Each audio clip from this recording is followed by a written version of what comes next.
This is my first election day. I'm so impressed with the caliber of the company. This gives you the opportunity for cutting-edge technology. What I really liked was the breadth of the startup.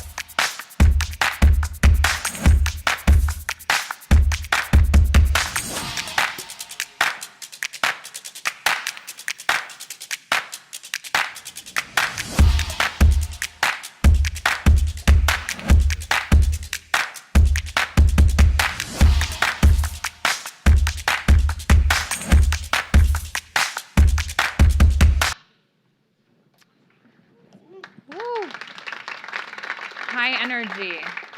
We wanted to make sure we played something that gets us energized and excited after an exciting lunch. Welcome, everyone. My name is Neda Amidi, and I oversee our healthcare program here at Plug and Play. This marks our Batch 8 Expo. I'd like to thank everyone that came out here to celebrate the Demo Day and Expo today. And I'm going to give you just a quick snapshot of what we've been up to the past 3 months. And then we're very excited about our fireside chat, so we'll do an introduction there, and we'll get right to it. Thank you all for being here. So our health program really started in October 2015. Johnson & Johnson, our founding partner, really was the reason behind starting the healthcare program here.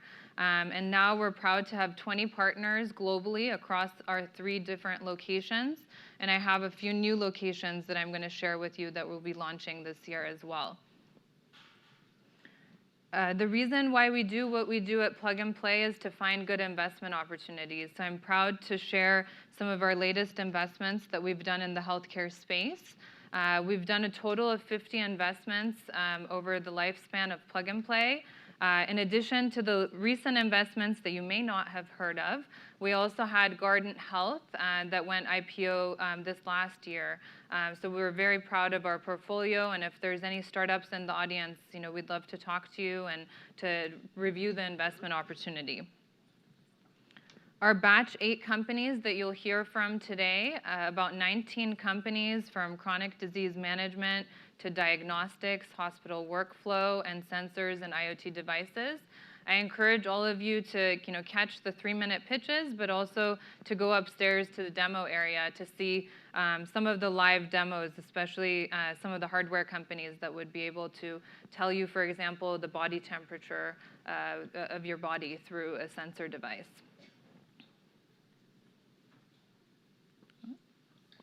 Our Silicon Valley program, so the partners that are here that are really contributing to the focus areas of the program include the partners on the right-hand side. So we have more of a pharma focus here in Silicon Valley. We're on batch number 8. We have about 19 startups that you'll hear from today. We've also sprinkled in some portfolio companies that are outside of the batch that you'll hear from, some pre-seed, some seed, and some even at a Series C stage that we'll be presenting. A little glimpse into the past 3 months. We've had about 27 deal flows. So these are the sessions that our corporate partners participate in. They're typically 2 hours. You see about 6 startups in these sessions. We've done about 37 office hours. So these are more mentorship hours, people giving back their time to the startups in the program. And we've had a total of 50 mentors and 12 events, and you'll see all the numbers on there. But this wouldn't be possible without an amazing team that we have here in Silicon Valley. Our focus areas within Silicon Valley, a little glimpse into what we've been sourcing as far as the tech interests and focus areas here. So I'm sure a lot are relevant to you all in the audience, and what we'll be doing is looking at our next batch and reevaluating the focus areas as we go into batch 9. In Cleveland, I'm very excited that we have our partners from Cleveland actually here for Expo. We started that program last year with Cleveland Clinic, Jumpstart, and University Hospitals. We also have some of our other partners in the audience as well from Cleveland that have participated there. We're on batch 2. Our home in Cleveland is within the Global Center behind me, where we're housed with Siemens, GE, and several other folks, and all of our startups have access to that state-of-the-art location, in addition to our partners that are based there for pilots and partnerships. Some of the focus areas that we have in Cleveland, definitely more geared towards providers and hospitals as the tech interests. So we're doing monthly sessions to introduce startups to the Cleveland Clinic and university hospitals in collaboration with Jumpstart. And so if any startups or people are interested to find out more about Cleveland, we're excited to have the partners here, and we're also happy to answer any questions. We've had about 24 startups that have gone through the program there. We have the 6 partners and about 8 pilot projects that are ongoing. And really exciting ones that we'll hear about more in the future as well as far as the details. But one of the companies is in the chatbot space, which is very exciting. And we're happy to connect afterwards and hear more about those as well. In Munich, we launched the program last year as well in collaboration with Roche and Sanofi. This has really been more of a soiree into diagnostics and consumer healthcare as the topics we cover there. And over there, we've had 12 startups in the current batch too. And that program will actually come to an end of June. So for any of our European colleagues, would invite you to come back there June 27th. Some of the focus areas there, so the consumer healthcare topics really come from Sanofi, and we have some of the other topics from the diagnostic side coming from Roche as well. So over there, we've had about 22 startups, 2 partners, and about 10 pilot projects that are ongoing between the 2 partners, and we launched that program September of 2018. And then almost last but not least, we have China.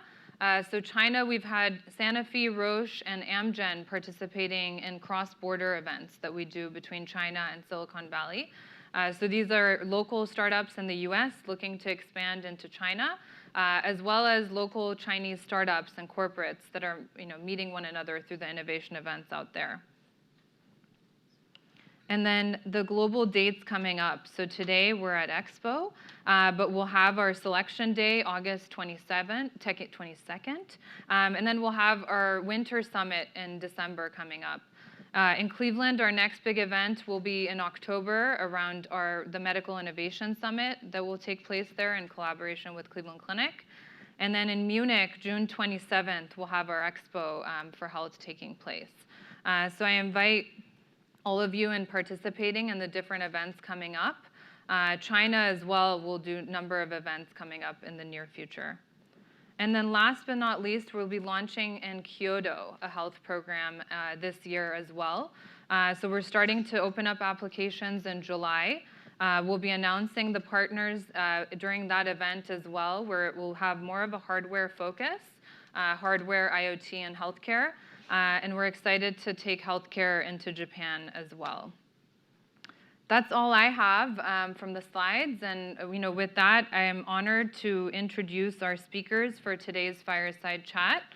It's an absolute pleasure to have such an esteemed guest, Dr. Toby Cosgrove, the executive advisor and former CEO and president of Cleveland Clinic. Dr. Toby Cosgrove is the former CEO and president of the clinic and currently serves as an executive advisor to the clinic. As CEO from 2004 to 2017, he led the $8 billion organization to new heights and achievements, seeing it ranked the #2 hospital in America. He recognized services, improved outcomes, and patient experience, and strengthened the organization's finances. In his role as executive advisor, he is working with Cleveland Clinic leadership on strategies for national and international growth. He is an executive advisor on healthcare and life sciences for Google Cloud. Dr. Cosgrove graduated from Williams College and the University of Virginia School of Medicine. He trained at Mass General and Brooke General Hospital in London. In 1976, he was a surgeon in the U.S. Air Force, earning a Bronze Star. Dr. Cosgrove joined Cleveland Clinic in 1975 and chaired the Department of Thoracic and Cardiovascular Surgery for 15 years before becoming CEO. He performed over 22,000 operations and earned international reputation in valve repair. He holds 30 patents for medical innovations. Dr. Cosgrove is a member of the National Academy of Medicine and a fellow of the National Academy of Inventors. In 2016, he was a Fortune Business Person of the Year, and 3 successive presidents of the United States have consulted him on healthcare issues. Suffice to say, we are thrilled to have him here today at Plug and Play to kick off our expo. And I'd like to welcome Saeed Amidi, our CEO and founder of Plug and Play. Saeed is a serial entrepreneur and a seasoned executive with over 28 years of experience in founding, operating, and growing successful companies.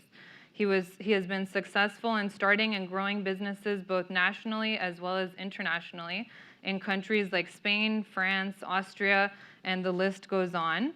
Saeed's current passion is inspiring and supporting entrepreneurs and startups. Saeed is an active member of the technology community and a frequent contributor to numerous charitable organizations. He is also an active member in YPO, Young Presidents Organization, world-class network of Fortune 500 CEOs, accomplished serial entrepreneur and veteran financial executive. Please join me in welcoming Dr. Toby Cosgrove and Saeed Amidi on stage for a fireside chat. Thank you, Neda John. Thank you. Thank you very much. What a pleasure it is to have you here. I think I ought to quit after that introduction. No, but if you recall when Jumpstart and the team from Cleveland Clinic visited us, I believe it was almost 3 years ago, and they asked us, can we do something like what we are doing here in Cleveland? I said, I have to meet Toby. And they said, this is a small deal. We don't need to meet Toby. I said, no, I need to meet. Do you remember our first meeting? I do. And I must say, it was an unbelievable, humble person that I saw in that great white office. Oh, please. That, quite frankly, he's a true legend. So wait a minute, I got to stop this right now. You notice he put the emphasis on white office. So there's a sort of a thing around the Cleveland Clinic that everything is painted white. So one time I got asked at a meeting, why is everything white? I don't know what got into me, but I said, have you read my book, 50 Shades of White? So anyhow, so you didn't have to emphasize the white. Okay. No, but if I may ask, I guess Neda did a great summary of your background, but what is the thing that you're most proud of in your career? People at the Cleveland Clinic. I think the main thing about the clinic is it's a team, and I'm very proud of the team. And, I talked to you earlier about this discussion. How diverse is the team? We had your head of HR nursing, and if I remember right, she mentioned there is like 11,000 nurses in Cleveland Clinic that she was helping to train, manage. And how diverse are you? It's interesting. There's really sort of 2 things that I think accounted for the success of the Cleveland Clinic. One is our model, which is really very unique. First of all, we are not for profit. We are physician-led. We all have 1-year contracts. We're all salaried, and we have annual professional reviews. So that model of the business is one thing. The second thing happened almost by accident. We're a very, very diverse organization. And if you look at the organization in the leadership group, we're about 42% female across that organization. And then if you look at the physicians, we're about the same. About 42% of the 5,000 physicians are female. So the other thing that is really part of our diversity happened on an international basis. And one of the things that happened is when I trained, we were all taught we need to go to a university hospital. And as a result, people from all over the world who wanted to have their training in the United States went to the Mayo Clinic and the Cleveland clinics of the world. And interestingly, they were the brightest people in their country. They were the most aggressive in trying to learn. And we had the wonderful opportunity of having to select these incredible people that came to us from all over the world. And so we're a very, very diverse group. Interestingly, one of the things that happened there was, and probably one of the great inventions of the surgical world, is the first coronary bypass operation was done there. And it was done by a guy by the name of Rene Favaloro, who came from Argentina. And Rene came and studied there and then became a cardiac surgeon there. And over time began interested in coronary bypass, coronary artery disease, did the first coronary bypass operation. And then because of his incredible intellect and generosity, he went back to Argentina and essentially formed the Favaloro Institute, which was a model of the Cleveland Clinic in terms of how it was organized and how they paid people, et cetera. So it's interesting that the world brought into the Cleveland Clinic this tremendous diversity, and then the Cleveland Clinic spread across the world because of that. And right now, we have a facility in Abu Dhabi which has 5,000 Cleveland Clinic caregivers there from 80 different countries. My God, that is incredible. As you can see, I would love a show of hand. Who has not been born in US? You know, if some people tell me what makes Silicon Valley special, and from where I'm sitting, I tell you this immigrant entrepreneurship. Not that there is not great Americans from great institutions like Stanford or Berkeley, which have also contributed to success of Silicon Valley. But I would say the diversity that exists here and the hard work has been incredible. And you know, when I met Tom, the new CEO of Cleveland Clinic, because I believe he had a good set of time in Abu Dhabi. Do you think he can keep your legacy going and keep Cleveland Clinic being one of the best in the world? Well, he's going to exceed what I did by a mile. You know, this is a gentleman with a very interesting history. He's a Croatian, grew up there during the war, went to medical school there, then went to Switzerland to get cardiac surgical training, did 4 years there, then decided that he wanted to come to the United States. He went to Brigham and Women's Hospital, where they made him repeat his general surgery and his cardiac surgery. And so he was 13 years as a resident. That's enough to make anybody bleed. I thought I had the longest living residency of 10 years, but he exceeded me. And then they put him on the staff there. I recruited him from there. And he developed robotic mitral valve repair, and I reported the biggest series in the world of 1,000 cases without a death.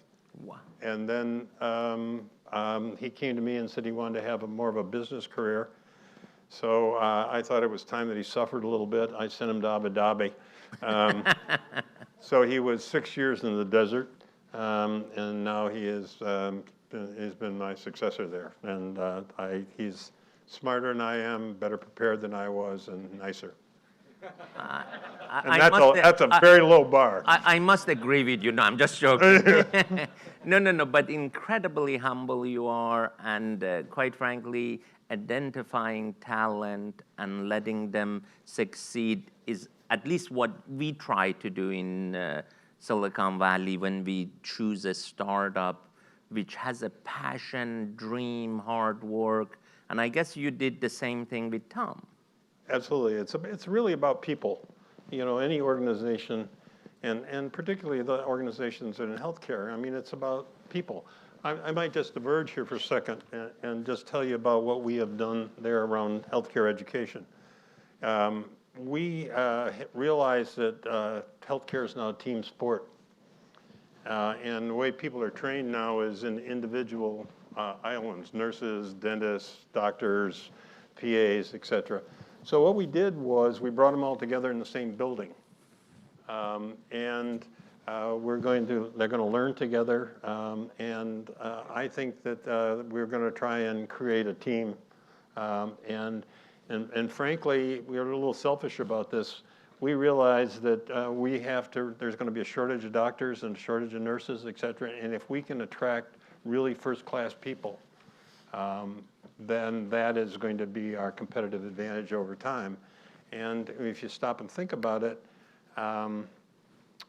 the Cleveland Clinic was the first medical school in the country, the Lerner College of Medicine, to have a tuition-free medical school.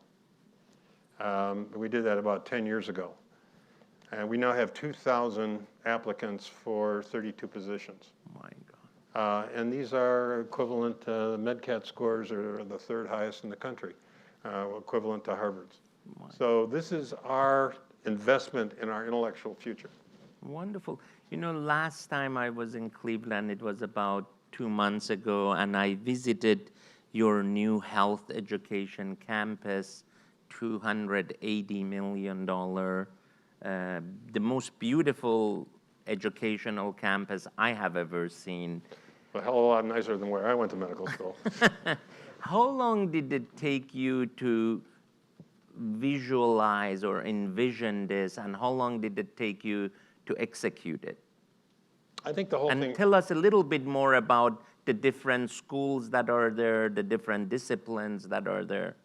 Yeah, so essentially we brought together Cases Medical School, our Lerner College of Medicine, nursing school, dental school, and physician assistant school, all to begin to populate this facility. It took, we obviously had to form the partnership.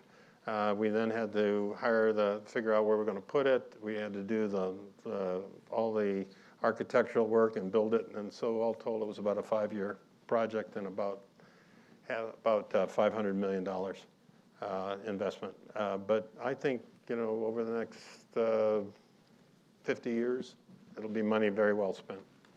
Wonderful. You know, something that I am most proud of, and I think your educational campus is an example of that, is to create a neutral platform where sometimes competitors can come and they can raise the tide for everybody's benefit. You know, like when I started in Stuttgart, Mercedes said, you talk about open innovation, do you think another car company would come and be on the platform? And I said, hell yes. And then 6 months later, when Volkswagen, Porsche wanted to come, I had to go back to the board to get their approval and tell them to read the agreement that it is open innovation. So, I mean, like, is it easy to work to bring all of these schools together, all of these people to one campus? Was that one of the hard accomplishments you did? I think it was, you know, I think what we tried to do is we tried to raise a North Star that said, look, you know, this is the best thing to do for the organizations involved and for the community. And just to go back to your point, and I think that probably the reason everybody's here is nobody has a lock on great ideas. And in fact, as a cardiac surgeon, I used to make what I call innovation trips. I'd hear somebody doing something someplace in the world, and I would go and see what they were doing and take my pad and take notes, look over their shoulders, and I stole shamelessly from other people's ideas. And I don't think you generally get great new ideas but by lying in your bathtub and thinking. You know, you've got to get out and mix it up and get ideas. And everything that I have done, I have gotten ideas from other places. I have to tell you about the one fun one that I'd love to talk about. So those of you who are cardiac inclined know that there's a thing called atrial fibrillation. And in atrial fibrillation, clots form in the left atrial appendage. And the left atrial appendage is about as big as your thumb. And so we as cardiac surgeons thought, well, you know, this will be easy. We'll get rid of this potential problem by sewing off the left atrial appendage. So we'd sew it off from the inside. The sutures would pull through because it's very thin tissue. So then we said, well, let's tie it off from the outside. So we'd tie it off, and if you pull the suture too tight, it would cut through, and you get horrific bleeding from the back of the heart. So then I said, well, let's staple it. So we tried to staple it, and sometimes the staples would cut through, and you get the same sort of bleeding. So one day, you know, all the ladies in the family are out at the pool, and I say, okay, ladies, tell me all that stuff you put on your hair. You know, the things that go like this, the things that go like this, you know, you guys have all seen this stuff. I've never understood it, but, you know, you understand that. And so out of that discussion, we developed a clip that was on the left atrial appendage. So there's now been 10,000 of those put in without any complications. So you can get ideas from any place, but you've got to be out looking to try and solve a problem. You're absolutely right. In fact, here we love cross technology that has worked for sensors in IoT to bring it to healthcare and vice versa. You know, you were at JP Morgan on a panel talking about data, how important it is in healthcare. I still am quite surprised when I go to a new doctor or to a hospital, how much paperwork I have to fill out, like at least 10 pages with my name. It's half of the page is the same thing as the previous page. When is this gonna be resolved? And how can you help us do it? Just let me look at my crystal ball here, and I'll tell you. Well, first of all, I think that brings up two important topics. First of all, you know, we have not gotten to the point yet where we're totally paperless, not even close. The electronic medical record is a pain. It needs to be, we need to have innovated on it. And while we're talking about innovation, let me say, I think the day is going to come when keyboards look like something like dinosaurs. You know, I cannot believe that we are going to be using keyboards going forward. It's got to come to voice. And I think that there are multiple companies that are working on that, and I think it's not as far away as we all might imagine. Second thing on that particular issue is the issue that we talk about in terms of data. It's stunning how much data is now being put out in healthcare. And for example, the human genome has 3 billion base pairs, and the genome is becoming part of healthcare. And if you look at the number of publications, there are 5,300 journals putting out over 800,000 articles a year. And the total amount of data in healthcare by 2020 will double every 73 days. So it's stunning. So that's the problem. But it's also the opportunity, because the opportunity now is you've got this incredible amount of data, and we're going to be able to interrogate it in new ways that are going to have new revelations for us that we hadn't even begun to anticipate before. So I think it's an incredibly exciting time. And you know, I see ML and AI being, and ultimately the cloud being the opportunity. Wonderful. And you know, I could not leave this talk without saying, why does my health insurance goes up 15% every year? You know, because well, because I'm putting it all in my pocket, of course. No. I have a friend who helped to build VSP, Vision Service Plan, and with technology, claim processing, good communication, he mentioned to me the cost of vision has gone up only like 2-3% a year versus the rest of the healthcare that goes up 10%, 12% a year. Why, when we can stop this, or how can we stop it? I want your idea, and then I will help to execute it. Okay. Well, first of all, let's look at the problem. The problem that we have is we have an aging population, and we have more things we can do for them. And we're going to increasingly have more things we can do for people. I mean, think about 50 years ago. You didn't have joint replacements. You didn't have many of the cures for cancer. You didn't have great neurosurgery. But on the other hand, you didn't have Alzheimer's at the other end. You didn't have autism early in life. And so you've got these chronic diseases that are an issue for us. Now, so I think you could talk about this for quite a while. So how are we going to control the cost of healthcare? Well, the healthcare system in the United States was built around looking after acute disease.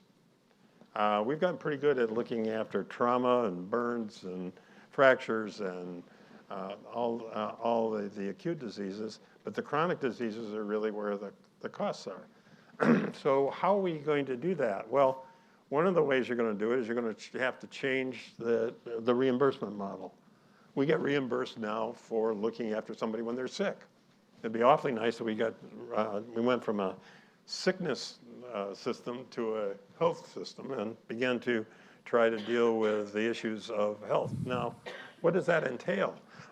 Well, if you stop and look at it, I'll give you an example of this, which is really startling. In Cleveland, Ohio, in the city of Cleveland, Ohio, the difference in mortality rates is 23 years between some areas of town and other areas in town. And that is related to education, work, housing, food, and to a small percentage of healthcare. So we're going to have to do what Europe has done, which has lower costs of healthcare. And if you look at them, what they've done, they spend an increasing amount on social programs and less on healthcare. And if you look at the countries, we rank number 4 when you begin to look at the cost of healthcare and the social programs combined, but much more on sickness care and much less on the social programs. I absolutely agree with you. And the other thing that, again, I don't know if it's fixable, is the last 3 months or the last 6 months of someone's life. It costs the system almost as much as the rest of your life because there is more surgeries, there is more hospital stay. And again, that is, I think, cultural change we need, that we don't need to keep someone, for 6 months more. And it's a miserable 6 months toward the end. As a doctor, and I'm sure you have thought about this, what do you think about the last 6 months, last 3 months, doing multiple treatments? Okay, so I think there's a couple of things that we need to think about here. And first of all, I would go back to the Dartmouth Atlas. The Dartmouth Atlas wound up publishing about 10 years ago the costs of various institutions across the United States for the last 18 months of life for Medicare patients. Interestingly, 2 organizations had the lowest cost in the last 18 months. Mayo Clinic was number 1 and Cleveland Clinic was number 2. Interestingly, they both have the same payment model. They pay people a straight salary rather than paying them, you don't earn your money by how many operations you do or et cetera. So I think the payment model is related to this. There's no incentive for us to do more or to do less on a financial basis. The second thing is we got to think, and this is a societal issue, we have to think about, how we want to die. It's probably most of us are going to do that. And most people want to die with dignity. And, that starts out by having advance directives.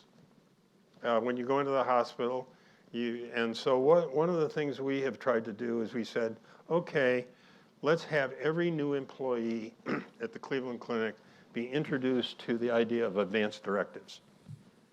And if they come in with that, they're more willing to ask the next patient who comes in, let's have some advanced directives. How do you want to be taken care of? Do you want to be intubated? Do you want to be resuscitated? You know, what would you like? And I think that begins to change how people think about their ultimate demise. None of us, we're all having to deal with parents and, you know, making those tough decisions.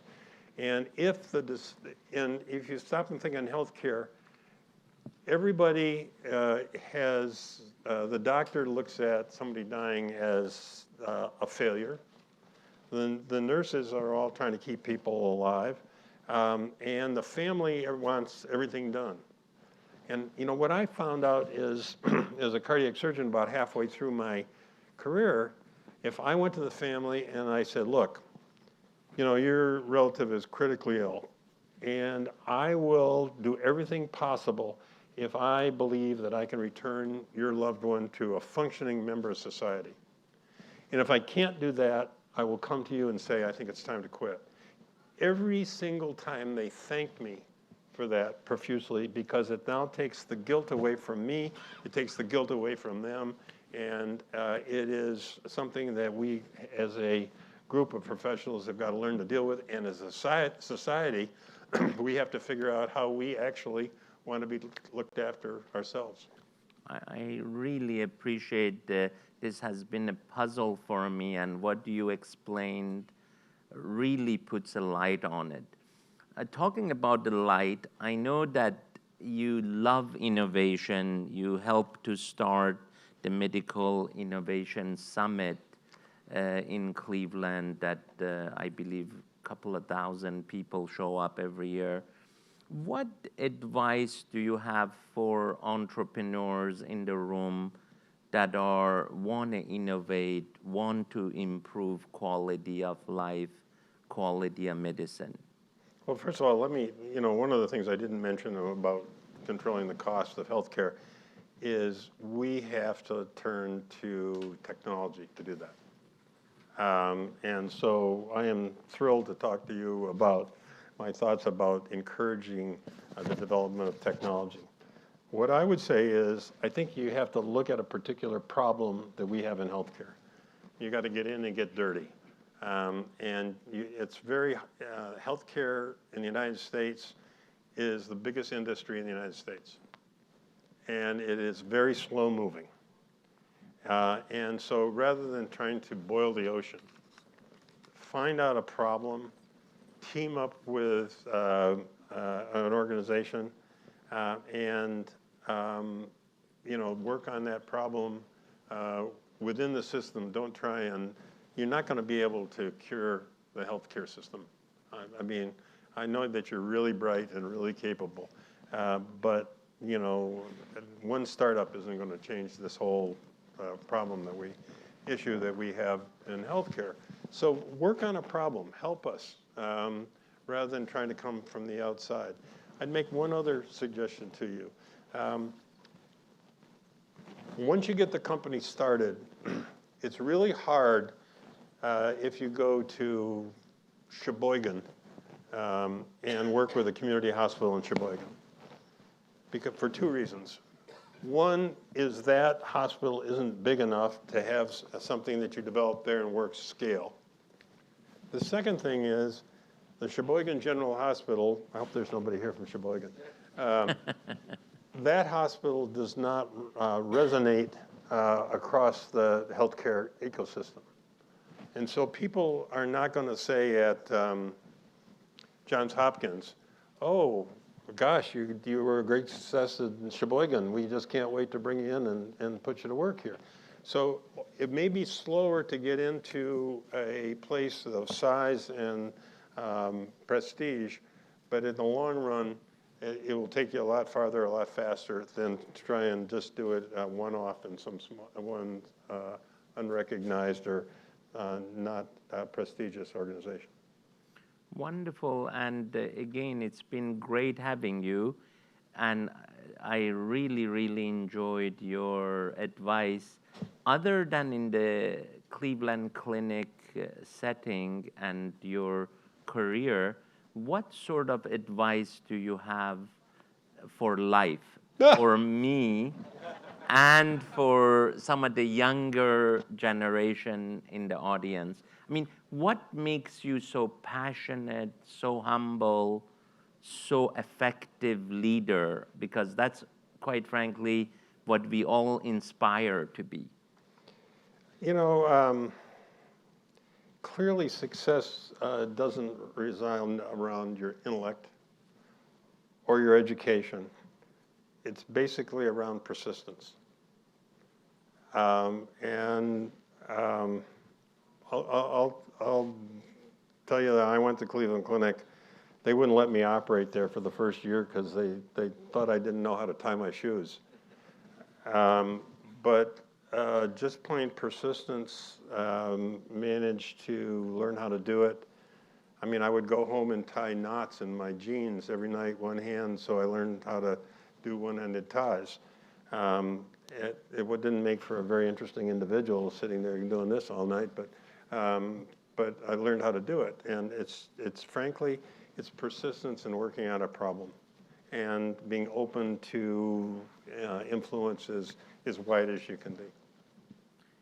You know, it's a great honor to have you here. I am so lucky to have done this little plug and play so you could join us on this panel and share your thoughts. Thank you so much. Well, thank you guys. Pleasure.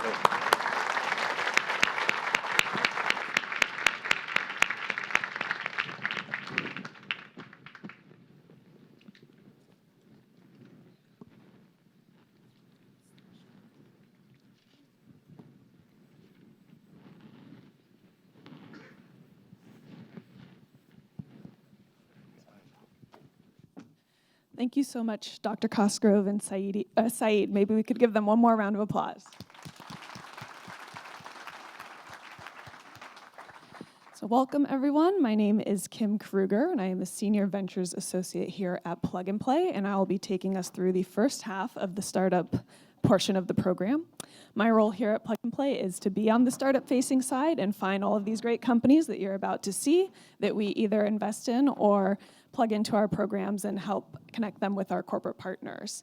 So without further ado, we will get into that portion of the program. And our first startup to present, aptly, is working in voice, as Dr. Cosgrove mentioned, is Iva. Please welcome Iva.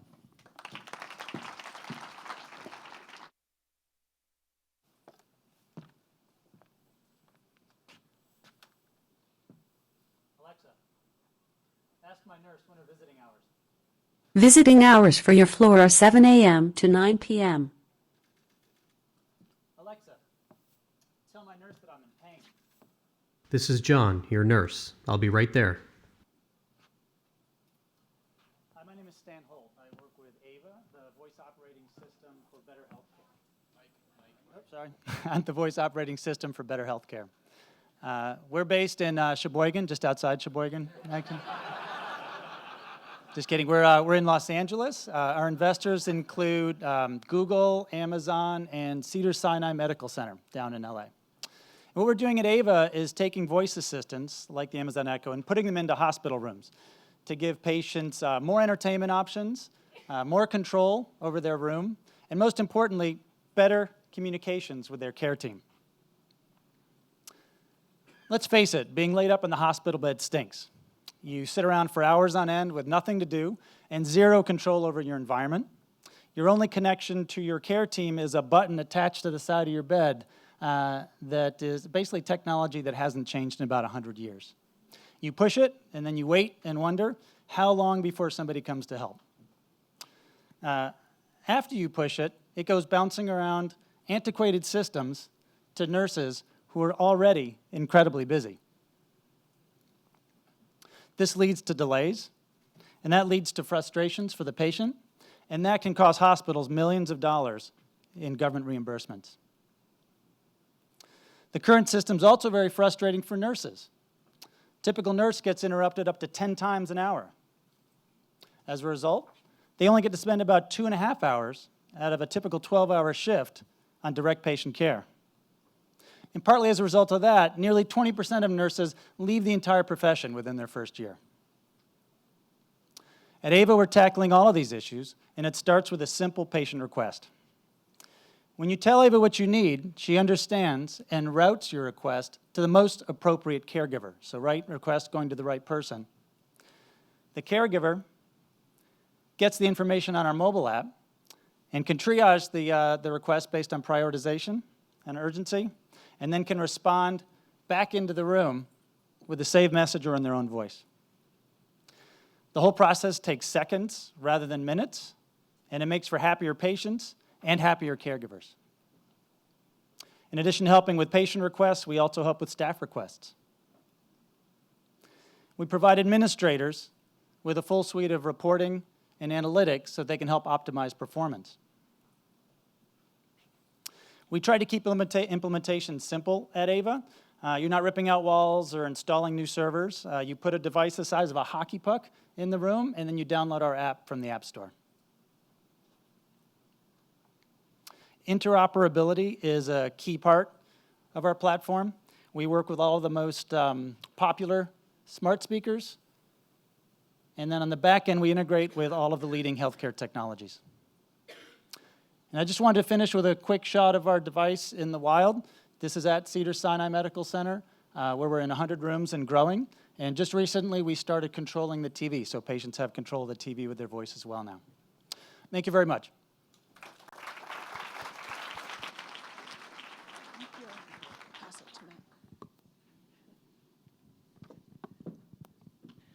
Thank you. Next up, we will have TTI.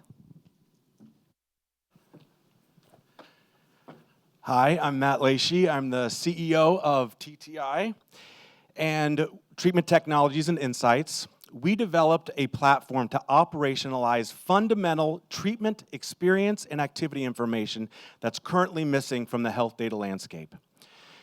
When my partner Rick was diagnosed with non-Hodgkin's lymphoma, I created a system to help him track and navigate through what would promise to be the challenge of our lives.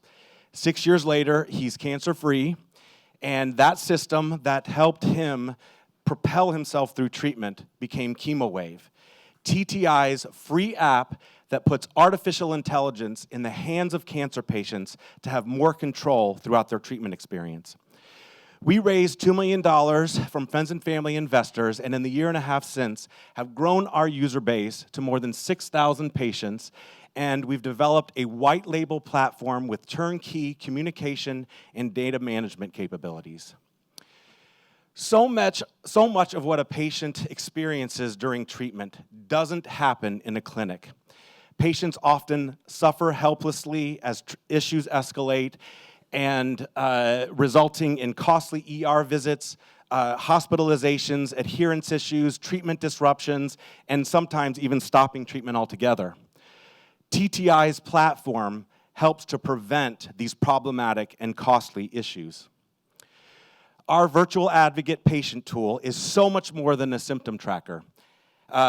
Chemo is equipped with proprietary algorithms that enable patients to generate their own personal insights on the activities and experiences that they have during treatment, and they're 50% more likely after using Chemo for just 1 week to purport feeling in control of their health. Our channel offers branded and unbranded communications that can be delivered in a variety of ways, and our infrastructure offers white label partnership opportunities with features and functions that can be customized to address specific research goals and requirements and partner needs. What's more, our platform offers the most reliable and comprehensive picture of what patients do and experience in the real world.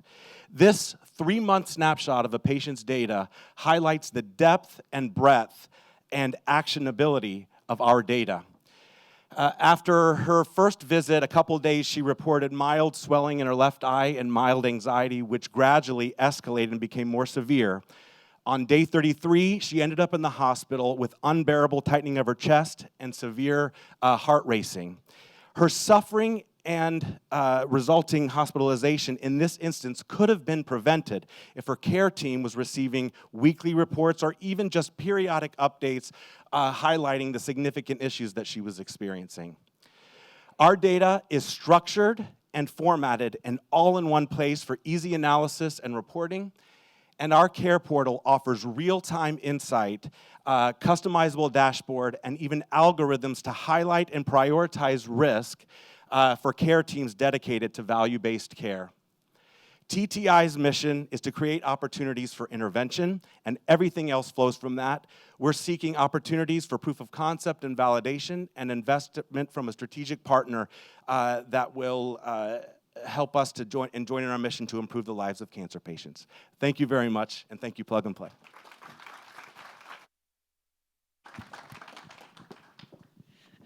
Thank you, Matt. Joining me on stage now will be Auspex Diagnostics.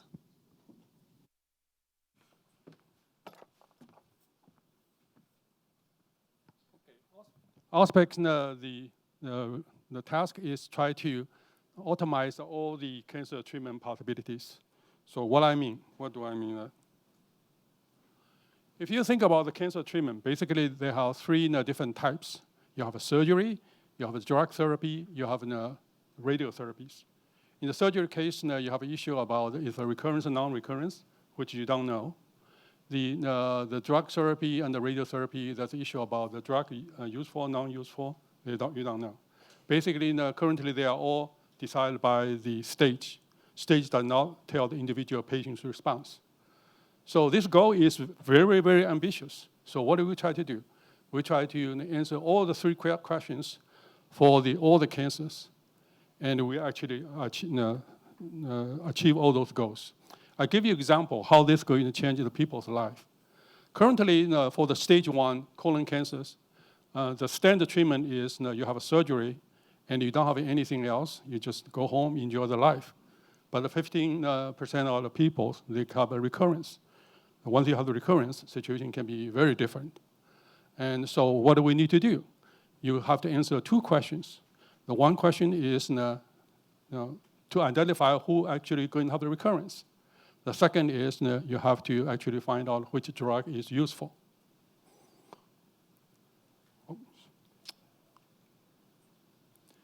So what is the current status about those diagnostics? As I said, you have to answer two sets of questions. Recurrence one on the top, the treatment efficacy on the bottoms. In the recurrence case, there are some small sub-cases it's being answered by the current commercial companies. Now, such as in the early stage in breast cancer and stage 2 colon cancer. All the rest is not being answered. All the rest is never being answered. So this question is known, but it's not being addressed. And we actually able to answer all those questions. So you can imagine the impact of those abilities to do all complete diagnostics. So this will be my last slide. No, I just go through very quickly about what the status. We are the first one actually provide the so-called full diagnostic. That's what I defined initially. And this is not only for the one cancers. The things is we have the validation process which show it can handle many different cancer cases. And the result is now by published result. There's a clinical reports, and there's patents being awarded on the U.S., China, and Taiwan. And the next one is we have a strong support from officials, term officials, to have a long-term stabilities. And Stanford University going to validate it into the commercial service. I'm interested to talk to anybody who finds this claim is so outrageous. Thank you.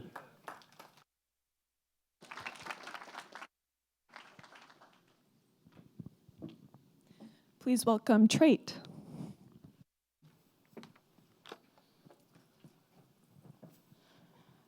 Good afternoon. How many of you or your loved ones have ever dealt with a mental health symptom? Well, you're not alone. I'm Malika Amini, founder and CEO of Trait, a new paradigm in treating mental health. 51 million individuals and 50% of adolescents in the US struggle with mental health. 30% are misdiagnosed, and 80% of them have poor outcomes. Brain is complex. It interacts with several other factors, with medical conditions, environmental factors, and of course your genomics. But with lack of any sophisticated diagnostic tools, the current standard of care has to rely on oversimplification of symptoms in order to diagnose a patient. But reality is, a patient with these 4 or 5 symptoms can actually fit multiple diagnoses with very different treatment paths. Sorry, my slides are somehow not in the right order. With very different treatment paths. And because we collect data on paper and in periodic ways, it is impossible to measure efficacy of any of the treatments that a clinician has provided, and it in fact leads clinicians into a trial and error path.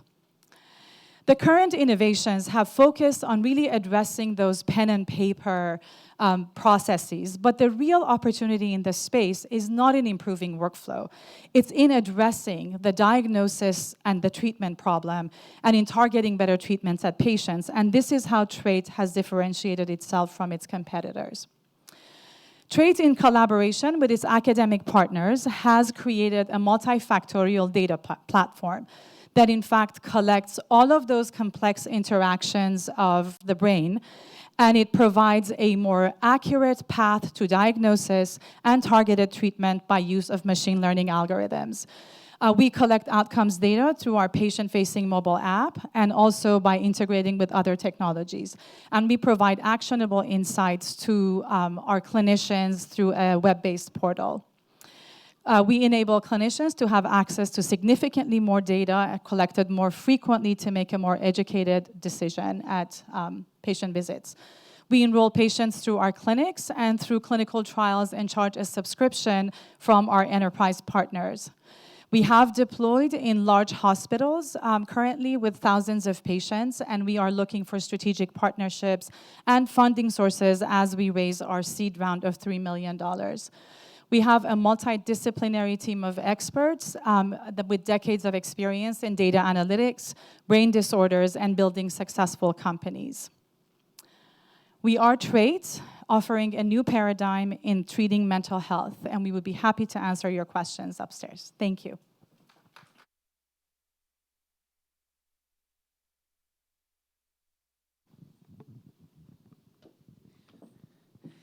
Our next startup presenting this afternoon will be Enso Relief.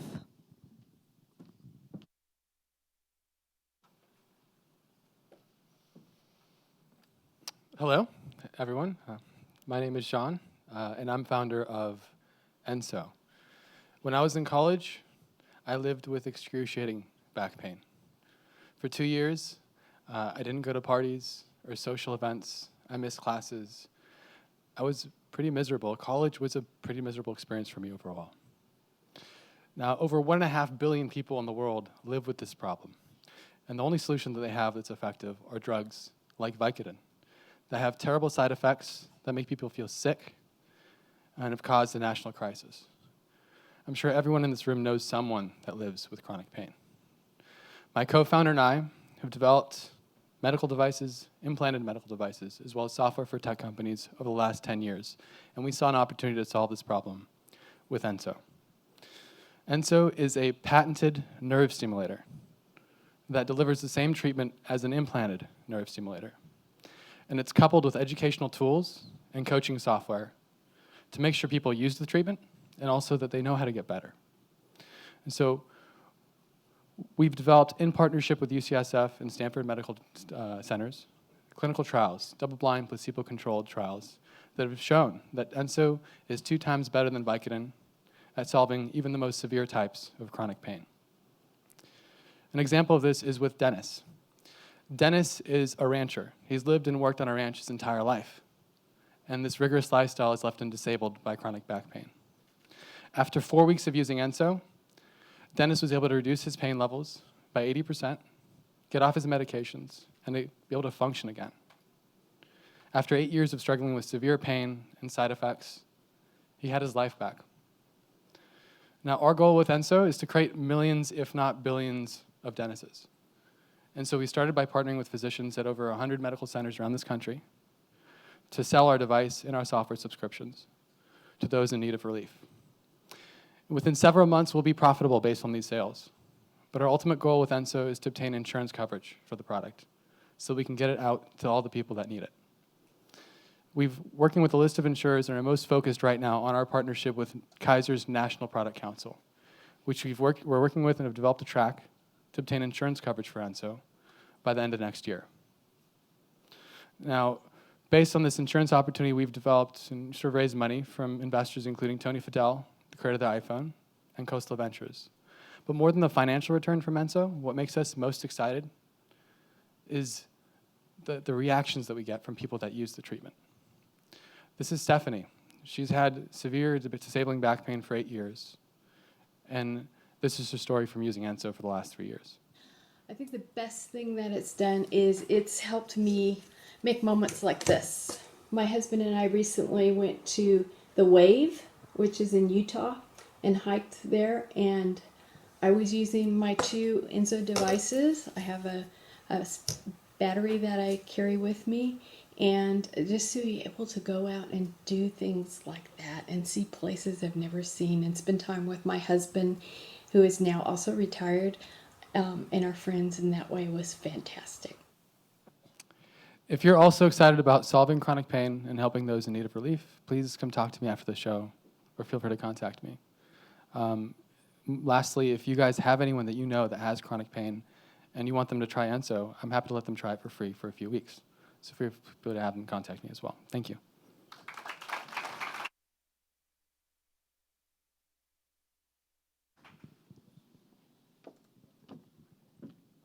Our next startup is VivaLink.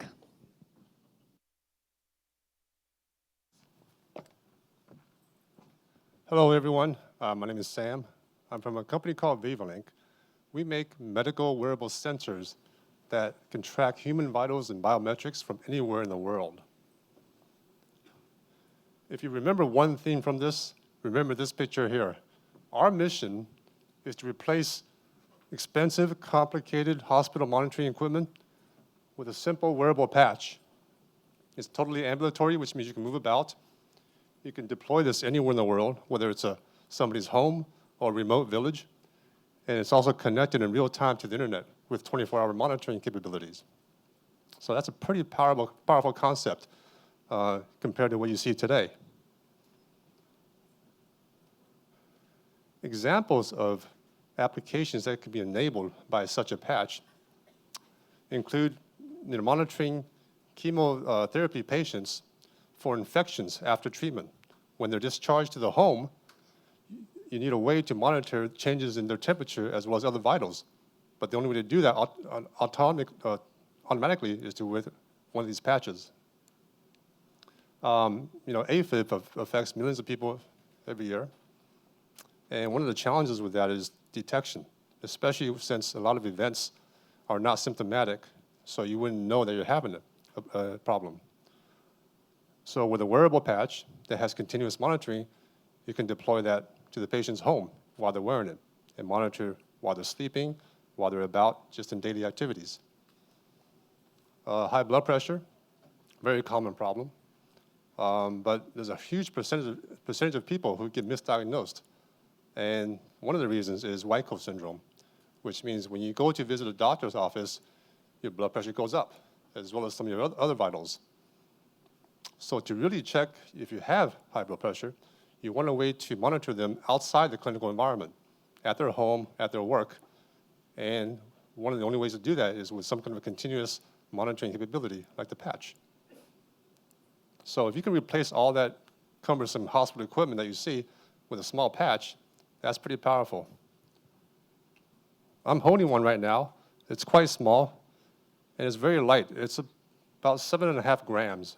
For comparison, a quarter weighs about 5.7 grams. Now that's important because It has to be comfortable and hardly noticeable for patients to wear it continuously. Otherwise, they'll take it off and not wear it, and that'll be useless. So we've been around for about 5 years. We already have 50 commercial partners signed up to use our platform. We're working with 5 different research institutions, have 15 granted patents, and we have commercial products and generating some revenue. So we are looking for investors to help us with growth. Thank you.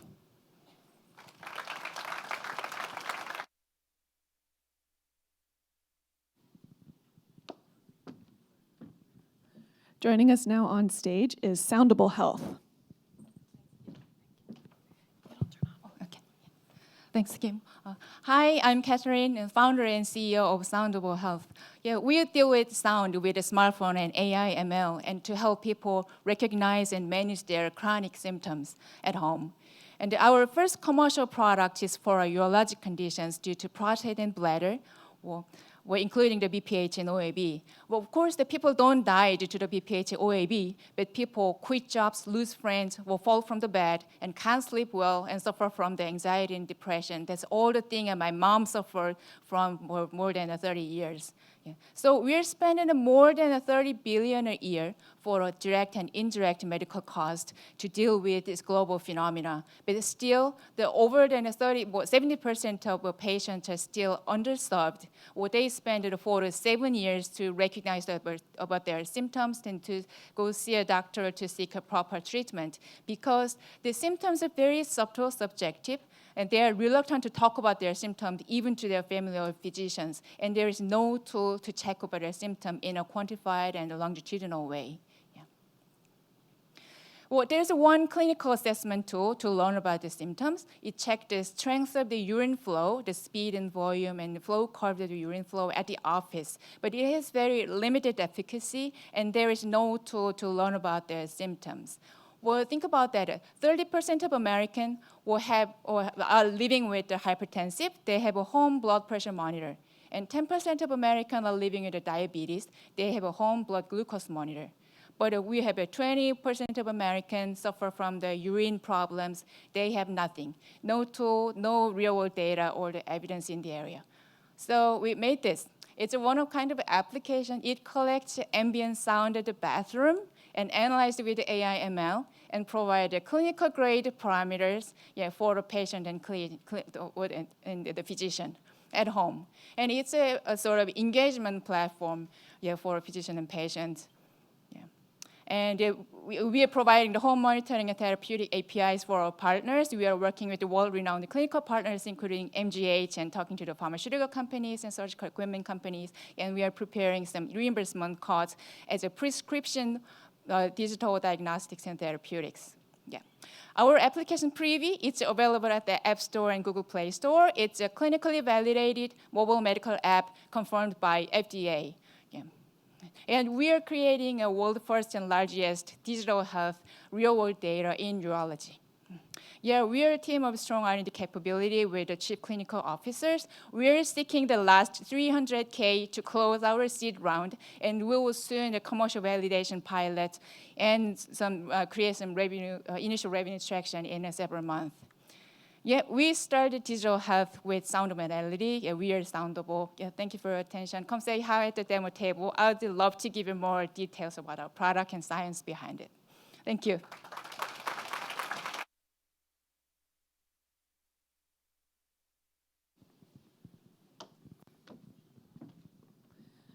Our next startup is IX Layer. What? Good afternoon, everybody. My name is Puri Asani, and I am the CEO and founder of IX Layer. Now, IX Layer is an end-to-end platform to launch genetic and health products. Our customers are within the pharmaceutical, clinical labs, health organizations, and consumer brands. Now, the graph behind me was taken from Illumina's presentation earlier this year. It shows the chart of how fast this sector is increasing. But to launch a genetic product such as color, such as 23andMe, that I'm sure you know about, or Ancestry, cost companies above $1 million, takes them 7 months to a year to do, and ends up being poor quality. IXLayer solves all of that. We have developed this cloud infrastructure that I see in the middle that is integrated to physician networks in all 50 states, genetic counseling services, EHR, interpretation services, e-commerce, fulfillment center, basically everything you need to launch an at-home health test.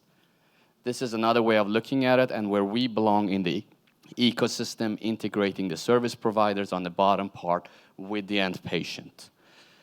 This is a third way of looking exactly at the same thing, where on this side you have all of the labs, service providers that we're integrated with, from labs to physician networks, EHR, and down to interpretation. And these are some of the clients that have signed or have launched with IXLayer. This is where we are today. This is where we project to be by the end of 2019 based on the conversations that are ongoing. Now, I want to emphasize that it is within multiple segments, whether it is patient-initiated health organization, pharmaceuticals, clinical labs, or even within life insurance. The company itself is a year and 6 months old company. The model is a SaaS model where we charge enterprise sales $250,000 to $400,000 per client per year. We're projecting $1.9 million for 2019 and $4.4 million in bookings for 2019. The founders themselves, their experience background from having multiple startups, working for companies such as Illumina, Helix, Dignity Health, is not just the experience in this space that we come with, is also the network that we bring. And that's why we make it possible to launch a platform and to support our enterprise clients. That's it for me. Come please and talk to me at the booth to the afternoon. Thank you.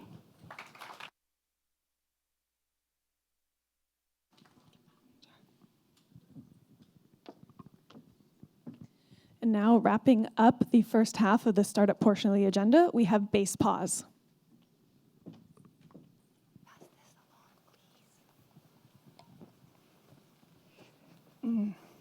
Hi, everybody. My name is Anna.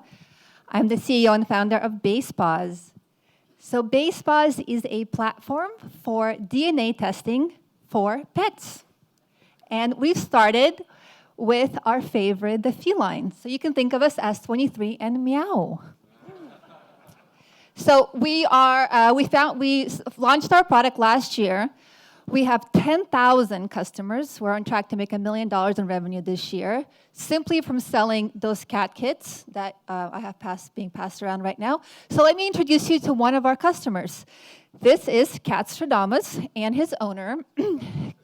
Katstradamus is a 30-pound cat. He's from New York City. He's an Instagram celebrity. He's one of our customers. And so what did our test tell us about Katstradamus? Well, we found out he's a Maine Coon, obviously. But we also found out that Katstradamus has a serious genetic disease, one that was missed by his veterinarian, but was found by our test. So Katstradamus is now an advocate of HCM, a genetic health disease, and his owner is an advocate for BasePause. So we are a company that is doing a lot of work around pet health, and we're being recognized for that across both of our investors and across people that you might recognize. So last month, BasePause was on Shark Tank. Who here watches Shark Tank? Maybe saw us? Anyone saw us? Last month, we walked away with a deal with two sharks that really believe in us and understand who we are and what we're trying to accomplish. And we're raising a $3 million seed on the back of the success that we've seen with Shark Tank. And everyone in this room understands the value of genetic testing. And you might even understand the value of bringing this technology to our pets. Our pets are our family.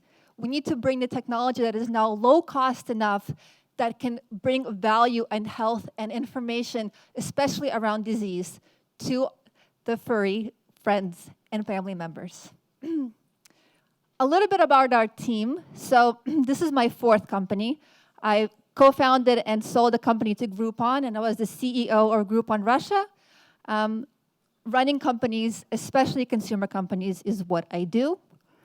We have a world-class team that is from LA. We have our own lab. We do all the work ourselves. We really believe in owning the R&D, owning the lab, owning the whole experience, because the value of something like a genetics company is less about the cute report or the cute kid, but it's really all about the data. So the data that is collected from our report is incredible. Imagine what we can do with the type of data that isn't protected by HIPAA, that we have no privacy and policy issues that we have to deal with. You don't have to worry about the privacy of your cat's DNA. The kind of quick-moving partnerships that we've already created with pet nutrition and pet therapeutics is allowing us to create value for, imagine walking into a pet food store and buying pet food not because the cat on the box is cute, but because we really have figured out something about pet nutrition and genetics and microbiome that we couldn't possibly do this fast on the human side. So we've launched, oh, my time is up. So please see us upstairs. We are talking about genetics. We're talking about pets. If you have a cat, you have a dog, we'd love to talk to you. This is my cat. The reason I'm here on the stage today is because I'm doing this for her. I want to know more about her. I want to know how I can, as her pet parent, make her life better. Thank you.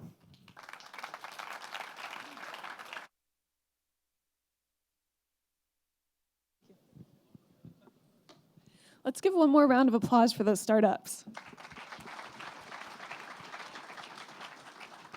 So a few reminders before we head into a break. You all have some information on Umbrella on the back of your badges. That's a networking app if you'd like to meet up with any folks who are here.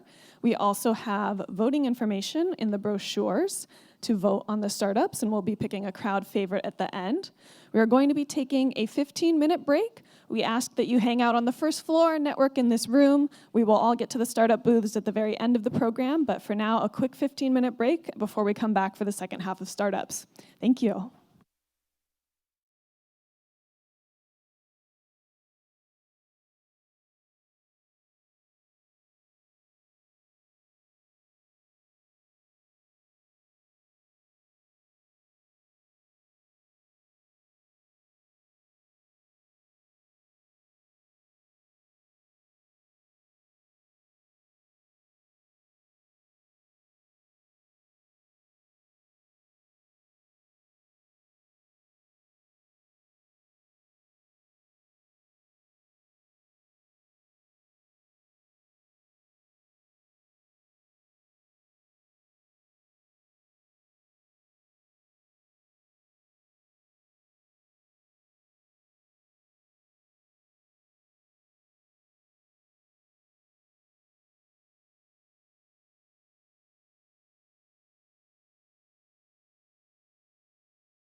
Hey everyone, I hope you've enjoyed the break. I'm just letting you know we have about 5 minutes until we start the second half.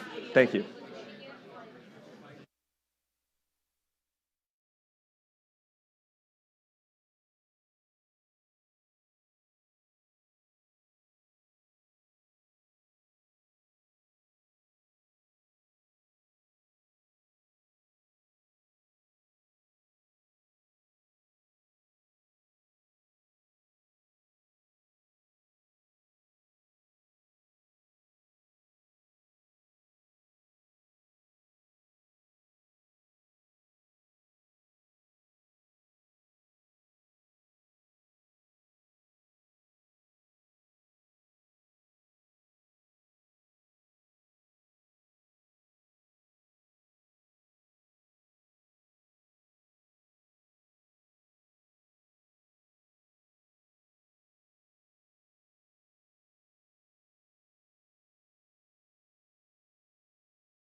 Hello, everyone. I hope you enjoyed the break.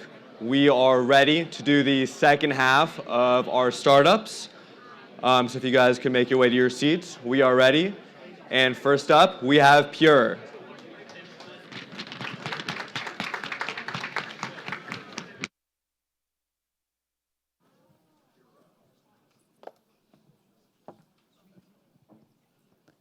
Good afternoon, everyone. I am Yuritsi Herrera, CEO and co-founder for Pure. Our mission is to provide commuters with a comfortable and appealing accessory that enables them to breathe clean air. We have some facts from the World Health Organization that motivates our cause, such as 91% of the global population is being affected by air pollution, and it is considered the 4th largest threat to human health. We know there are already some alternative solutions in the market, but we also know that there are many pain points around them. In our market research at China, we found out that 72% of heavy mask users really wants a new solution. So with our customer needs in mind, we develop our product. Our design is ergonomic, flexible, and unique, and we integrated customization functions on size selection and patterns. The filtration technology we use on our product is provided by Man & Hummel. To provide our customers a full experience for our product, we develop a WeChat mini program where they can be able to see related information to the product, such as effectiveness, lifetime, and also it's through this program that they will be able to customize the mask.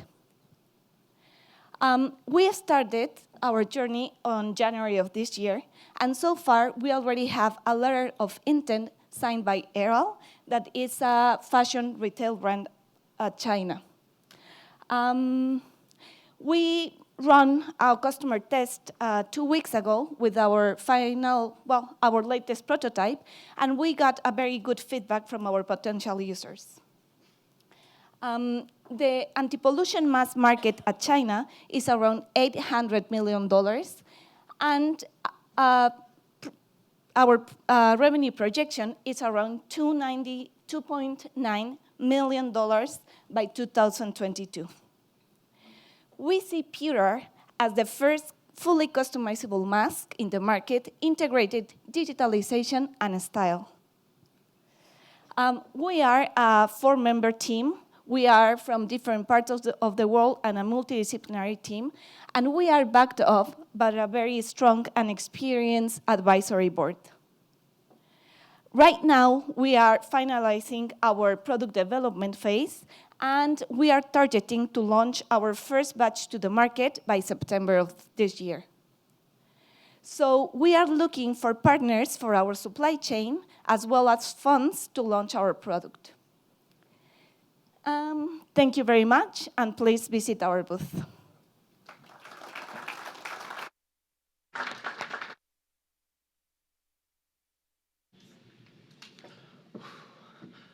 All right, thank you. Next up is a company that I can't stop talking about and has been blowing up my Instagram feed, Ember Labs.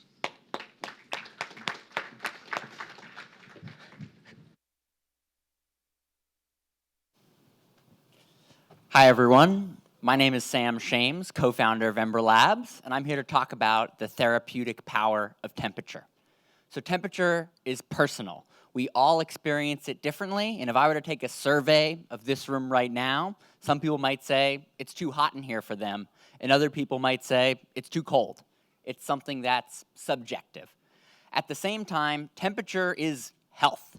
The first thing you do when someone's not feeling well is you take their temperature. We see if they have a fever or not. Moreover, temperature, though, is wellness, because our subjective experience of hot and cold, how hot or cold we feel, affects our overall well-being. That was the core insight my co-founders and I had 5 years ago when we were students at MIT and came up with the idea for a wearable that heats and cools after being too cold in an over-air-conditioned lab. Today, we've developed that into Ember Wave, a consumer product that we've sold over 35,000 units and have customers in 120 countries. Underneath Ember Wave is patented technology for delivering thermal waveforms to optimally stimulate the thermoreceptor nerves on your skin to activate the therapeutic power of temperature. Our team's raised $3.7 million, and with that, we've been able to show traction with customers in hot flashes and comfort, sleep, and stress. Moving forward, though, we're really interested in more clinical applications of the therapeutic power of temperature. We heard from our customers again and again that they were using the product to help with motion sickness, to help with pain, to help with weight loss and obesity, and of course, stress. All of these areas have also been supported in the scientific literature, and now we're seeking partners to help us do clinical validation for these use cases and ultimately enter these regulated medical markets through co-development and licensing deals. So we have plenty of demo units that people can try out, and we'd love to tell you more about our company. So please stop by and check us out. Thank you.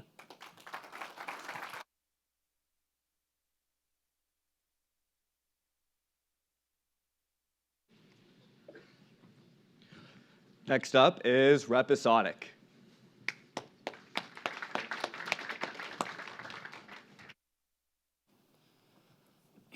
Hi, I'm Mike Swilinski, co-founder and CEO of Episodic. Leaving the hospital can be like stepping off a cliff. Many patients require additional clinical services after leaving the hospital, but these services are fragmented, uncoordinated, and hard for the patient and their family to navigate. This is especially true for the 8 million patients that transition to post-acute care every year. My family went through this with my grandmother a couple years ago. When it was time for her to leave the hospital, a nurse walked into the room, she handed us a sheet of paper, said, "Your grandmother needs to leave. She can go to one of these 10 places." The sheet of paper looked like it had been photocopied about 100 times. It had names, addresses, phone numbers, no other information. And she said, "I'll be back in 20 minutes to get your decision." This can be literally a life or death decision in some cases, so clearly the status quo from the patient perspective has to change. But what's changed recently, this has been a problem for a long time, is hospitals and post-acute care providers, the other key stakeholders, think the status quo has to change. Hospitals are spending a lot of time, money, and resources transitioning patients to post-acute care, and post-acute care providers are very competitive for referrals, and they're looking for ways to get to the patients and their families as they're making decisions. So our traction shows that we're onto something here. We're working with many of the leading hospitals and health systems in the markets that we're operating in today. And we're also working on both sides of the equation. So we're also working with many of the leading post-acute care providers in the country. And in the markets we're in, we've onboarded about 450 of these providers onto our platform. So what does our product actually do? Discharge planners use our platform. We call it Episodic Choice. It's cloud-based, HIPAA compliant, and it works inside or outside the hospital. It allows the discharge planner to build a customized list of services that match each patient's need, present those services to the patient and family, and walk them through making faster and smarter decisions, and then communicate seamlessly and securely in real time with all these provider services in the marketplace. What's really interesting, though, is this is an untapped resource, we think, where you have the patient and the family really focus on this problem. There's some health event that caused them to be in the hospital. And then also all the resources of the hospital all right there at the same time, which go away the second they leave. So from an outcome perspective, why are hospitals adopting the platform? Number one, we increase utilization of their preferred networks. So these are providers that they've identified that are high quality, that they work closely with and hold accountable. We also are able to decrease hospital length of stay. These patients, discharging them is very complex. There's a lot of reasons why discharges are delayed. Our platform directly addresses those. We also increase patient satisfaction, which is kind of obvious when you look at the current process today. But there's financial components for hospitals on the HCAHPS score, specifically around discharge.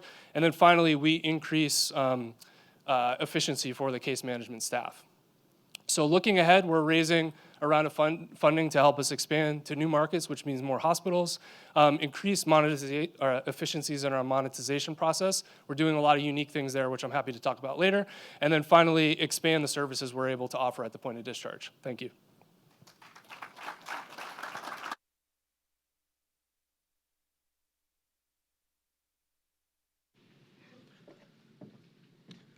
Next up is BeCareLink.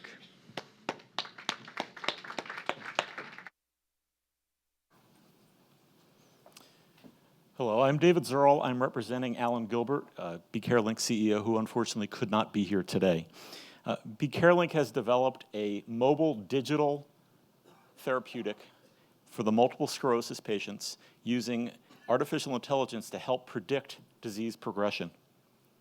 MS is a chronic disease characterized by deterioration of physical, neurological, and psychological function.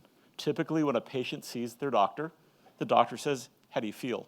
And they answer, "I'm feeling okay. I'm feeling worse. I don't know." What's needed is a quantitative or objective measure of how they're feeling and how the disease is progressing. While there are gold standards to measure disease progression, these tests can only be performed in a physician's office. They take about 45 minutes, and they really don't get performed that often. And so while you could measure how the disease is progressing, more often than not, you get the "how do you feel?" What BeCareLink has developed is a complete digital replica of those gold standard tests that can be performed by the patient in their home on their phone and shared via a secure cloud to the physician. To the physician, they get more data. They get more data points. They can understand whether a therapy has to be changed, modified, or if, you know what, the patient's doing okay. To the patient, they feel engaged in their treatment. It also stimulates brain function, which has been shown as one of the features to help patients through the disease. It is a complete replica of that gold standard set of tests. It's available both on Google Play and the App Store, and again, can be used by the patient at their convenience. There are over 1 million patients in the United States today suffering from MS, and the cost of the medications continues to rise every year.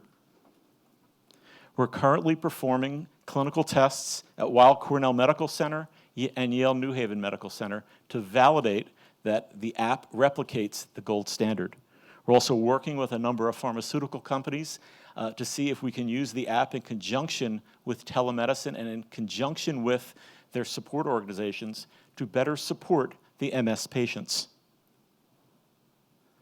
The business model is to work with those pharmaceutical companies and offer this as a companion tool, a supplement that they can use in part of their support programs. Our team is comprised of both AI experts, app developers, neurologists. The team has currently raised about $1.4 million, is seeking $2.5 for this seed round, and it's really going to be used to complete that clinical validation and begin the marketing efforts into the pharmaceutical industry. I want to thank you for all your time today and look forward to showing it to you upstairs.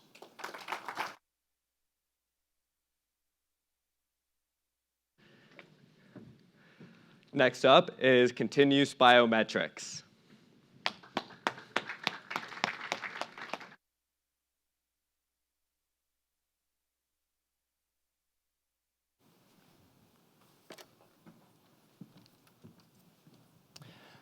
Good afternoon. At Continuous Biometrics, we provide technology and analytics that allow completely touchless monitoring of biophysical parameters. No wires, no wearable devices are needed. Our company was launched after about 10 years of academic research done in Valencia and Barcelona universities, and now being continued in Israel, Spain, and US. We filed more than 30 patents and received very good funding, both from private and strategic investors. Recently, we launched our first product that is ready to be used for collaborations and clinical trials. Our main two targets are home care and car safety. We started several pilot projects with healthcare OEMs and major auto manufacturers. We also started FDA submission process and conducting clinical trials in Israel and US.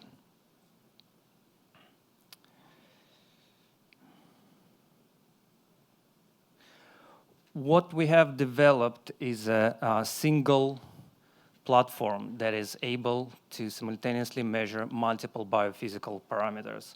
It's completely touchless. It's a laser-based optical system that scans the full range of body vibrations. Again, it's touchless, easy to use, allows continuous monitoring, and provides very high accuracy.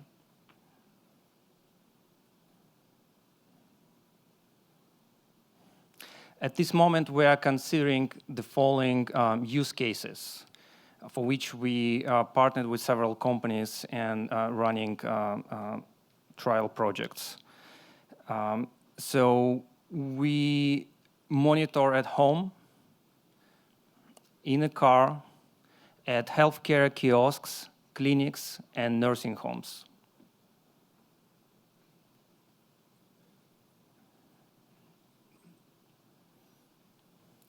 Our sensor can be used as a standalone device. It can be integrated into add-on to a cell phone. It can be embedded in a car or any other devices like laptops. We monitor for vital signs like heartbeat rate, respiration rate. We do user authentication.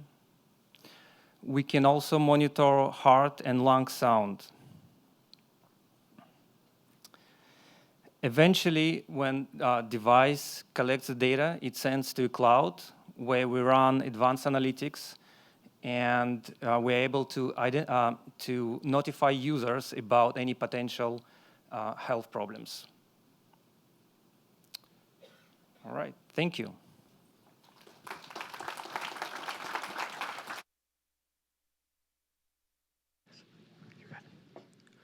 All right, next up is a company I've personally been tracking for the last 2 years, Sensely.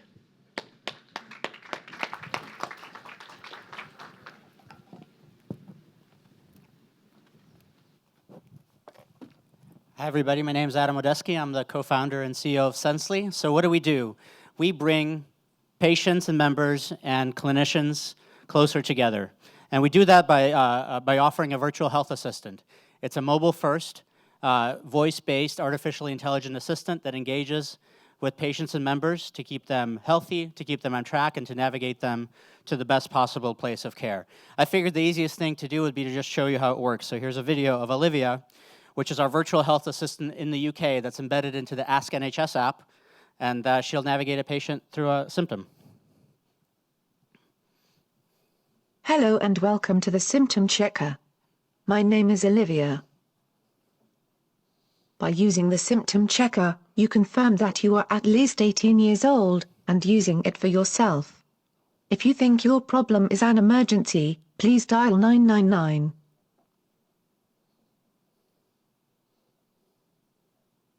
I can arrange a call back from a nurse, or I can give you self-care advice. It will take a few minutes, but by asking you the right questions, I can give you the most accurate outcome. Okay, now, please tell me your main symptom. Olivia, my back is hurting me. Okay, sounds like back pain. One moment, please. I'll need to ask you up to 16 questions. First, when did the pain start?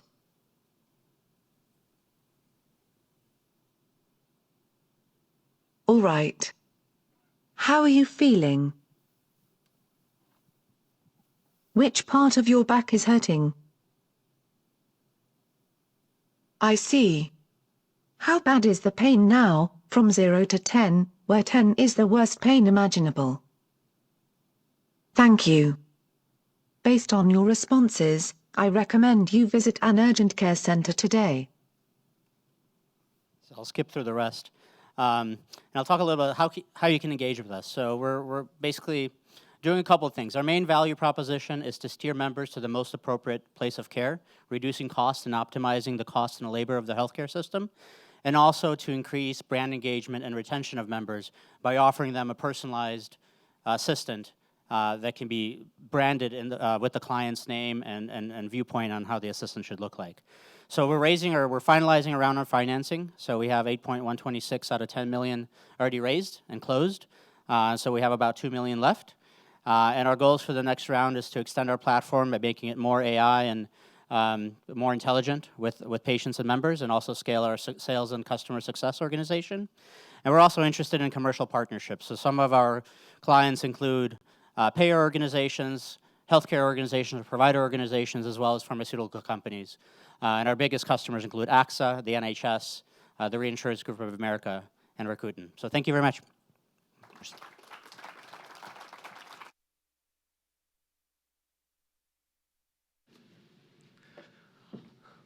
All right, thank you. And next up is NeuroTrack.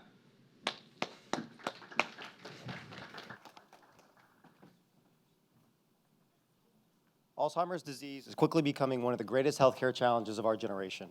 1 in 3 people will develop Alzheimer's disease over the age of 80, and there are currently 50 million people worldwide living with the condition, with this number expected to reach 130 million by the year 2050.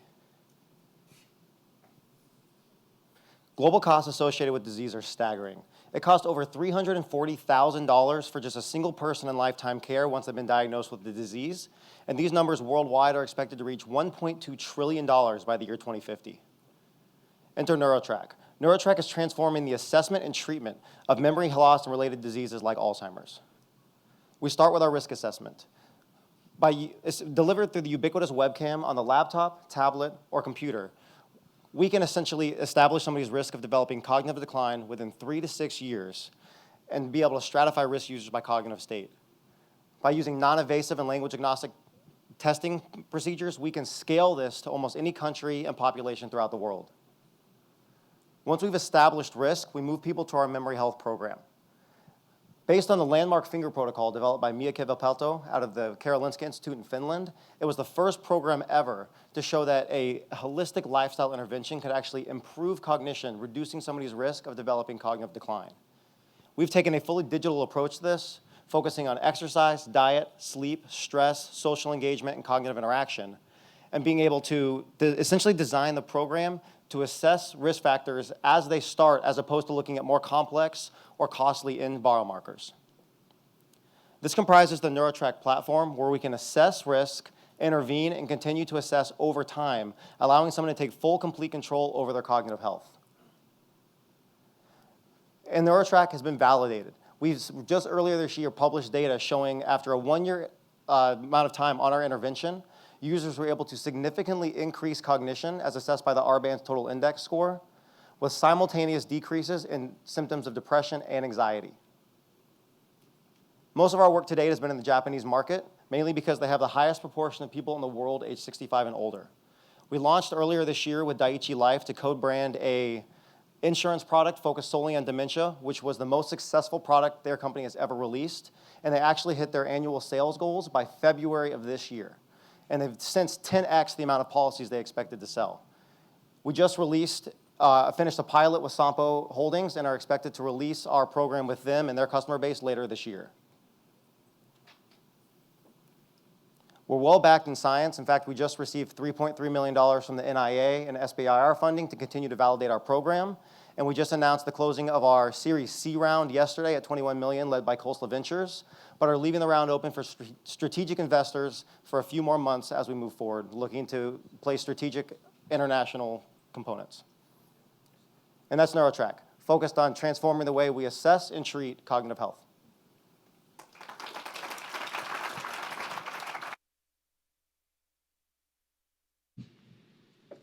All right, only 2 startups left. The next one is Nimble Science.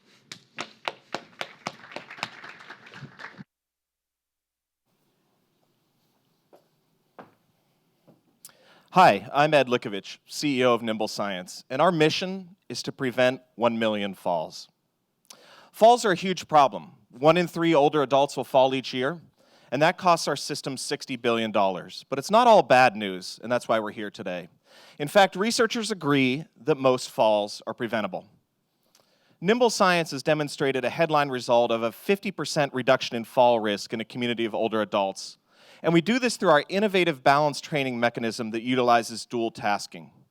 Now, existing balance interventions fail because they focus only on the physical aspect of balance. But balance is as much about a reflex as it is about strength.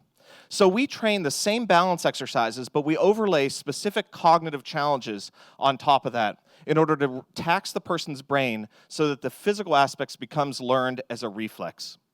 We have outstanding results from university outcomes at Imperial College in London.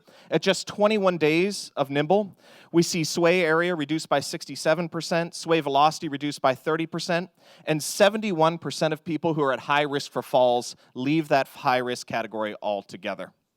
This is driven by outstanding engagement. 87% of our senior living customers do Nimble 3 or more days per week, and 2 in 3 are still engaging 6 months out.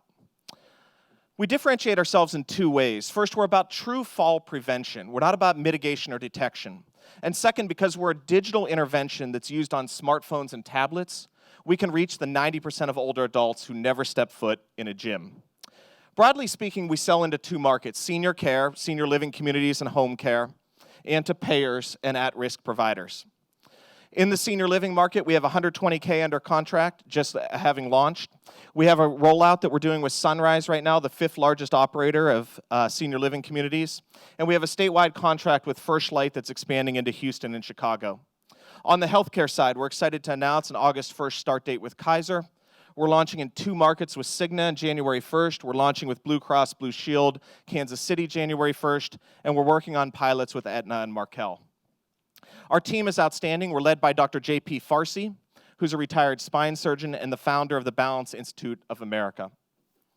Today, we're asking 2 things. First, we're interested in intros to IDNs and other at-risk payers and providers.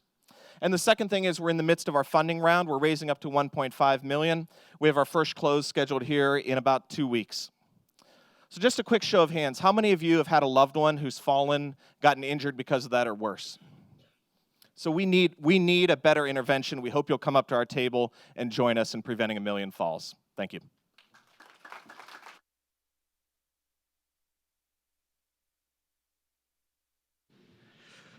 All right, everyone.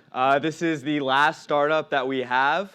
I would like to remind all of you, if you haven't voted yet, please do. You can vote through the app. We will be picking a winner after a brief break. For our last startup, Tamade.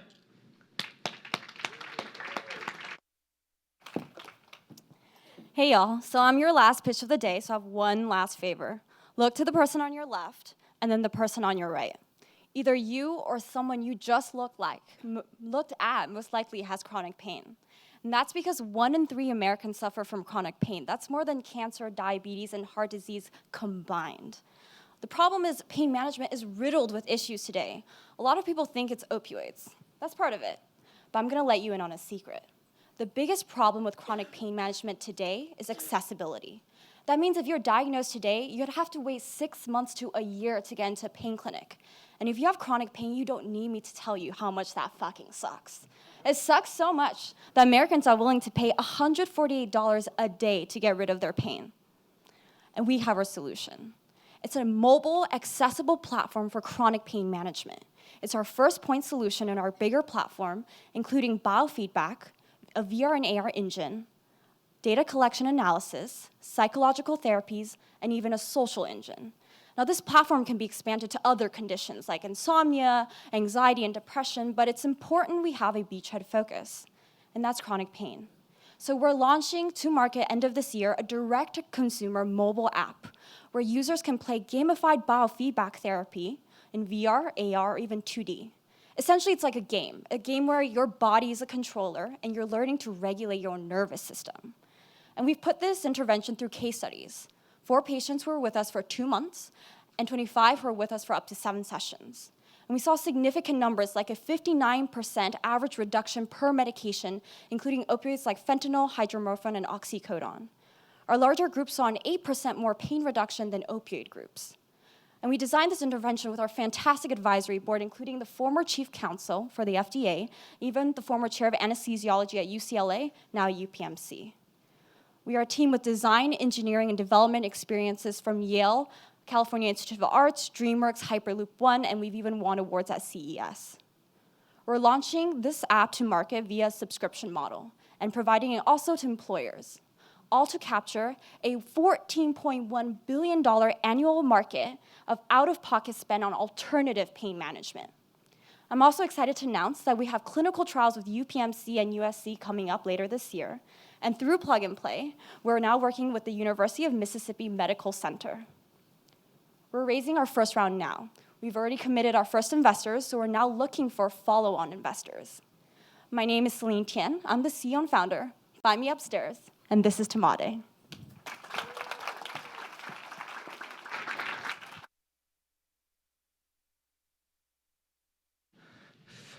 All right, everyone. One last round of applause for all of our startups in the second half. Great job. I'm Zachary Pohl, Corporate Partnerships Manager on the health team. I've been so happy to have you. We have one final video for you guys. It is your last chance to vote. Please do for your favorite winner and your favorite startup, and then we will be announcing that after a quick break. Thank you to everyone.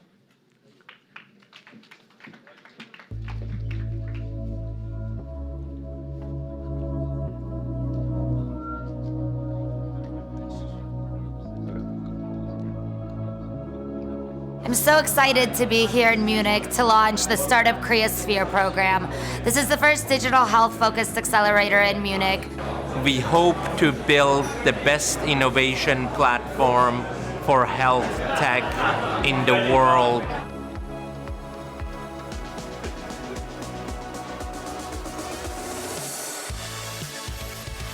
It's so important for us to keep in touch and to understand what's going on out there, especially in the digital world. Digital for me is something like the glue that brings together the different elements along the chain of healthcare provision. So Plug and Play has a great record of working with startups and being the bridge between the corporates on the one side and the startups on the other.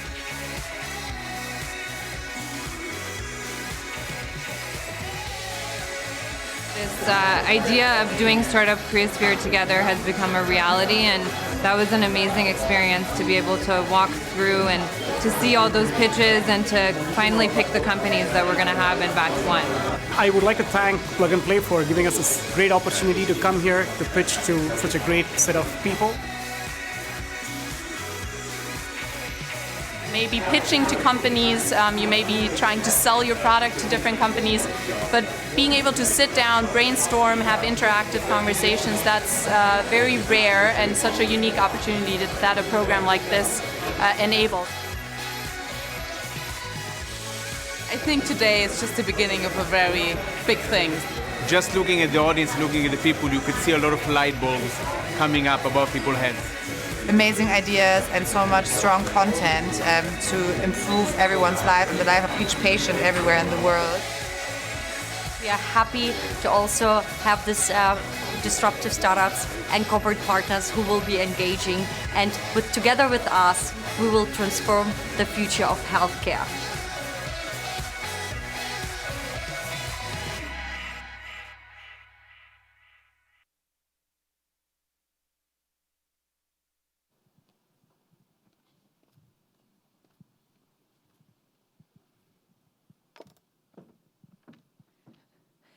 Thank you, everyone, for sticking around through the whole program. We have our startup crowd favorite. Our winner today is Ava Health.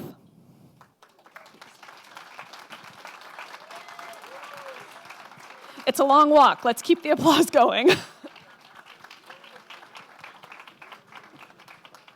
you so much, Kim. I appreciate it. Thank you. Thank you. Thank you very much.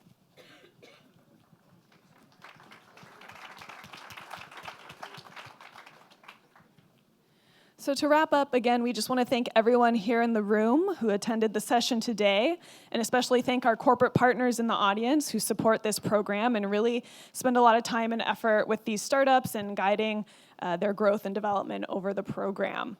Of course, it would not be possible without the startups themselves. They work extremely hard. For anyone who has experience in entrepreneurship, it can be a dark and challenging road. So let's give one more round of applause for those startups.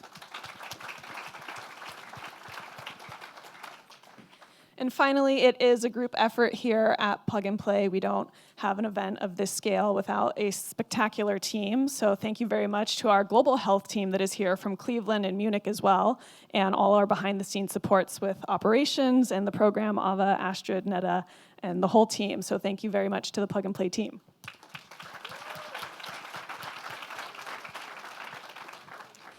Last but not least, now the fun begins in earnest. We invite you all to head upstairs to the networking session where you can catch the startups at their booths and relax and enjoy this really warm weather we're having here. So thank you, everyone, and we'll see you upstairs.